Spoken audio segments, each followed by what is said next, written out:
Welcome back to your daily dose of AI news. Today it's all robots, plus a massive government science bet. Travis Kalanick wants to build computers made of atoms. A New York school just hired a silicone skin teacher. Italy unveiled a robot with real skin sensors. Johnson & Johnson cracked a 25-year surgical monopoly. And the US government made its biggest AI science bet yet. Let's get into it. Travis Kalanick built his name disrupting the taxi industry with Uber. Now he's chasing something much bigger: physical machines. His new company, Atoms, just pulled in $1.7 billion in a mix of equity and debt, and Kalanick says the money is going toward what he calls atoms-based computers, hardware built specifically to serve heavy industrial sectors like manufacturing and energy. It's a bold pivot from apps to factories, and it signals just how much investor money is chasing the idea that AI needs real-world bodies and machines, not just software, to actually change how industries operate. Kalanick is betting the next trillion-dollar company won't live only in the cloud. Moving on, here's a story that sounds like science fiction. A rural New York high school is welcoming a humanoid robot teacher this fall.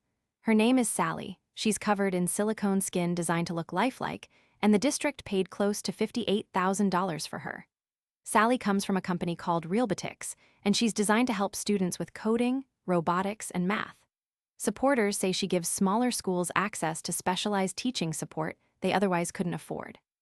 Critics will likely question how much a robot can really replace human mentorship.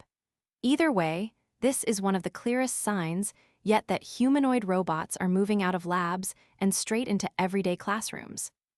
Story number 3. In Italy, a company called Generative Bionics just unveiled its new humanoid robot, and its standout feature is literally skin deep.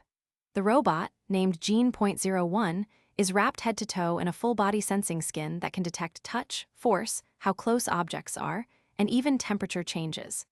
That kind of sensory feedback is a big deal for robots working alongside people, since it helps them react safely and naturally. Even more impressive, the team went from initial concept to a working robot on a real shipbuilding factory floor in just 6 months. It's a strong example of how fast humanoid robotics is moving from flashy demos to actual industrial jobs.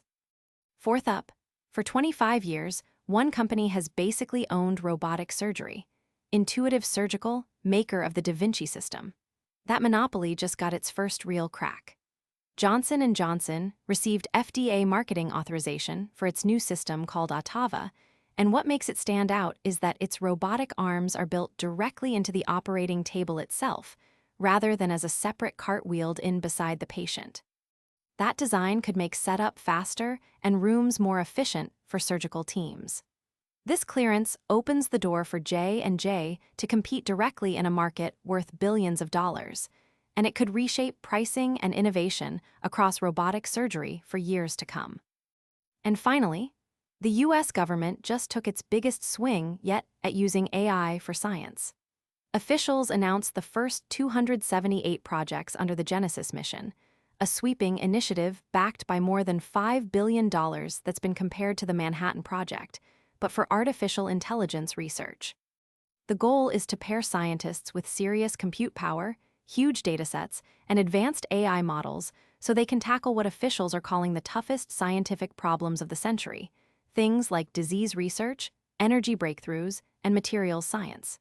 It's a sign that AI investment isn't just about chatbots and consumer apps anymore.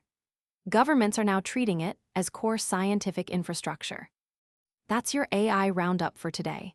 If you enjoyed this, hit subscribe so you never miss a day in AI.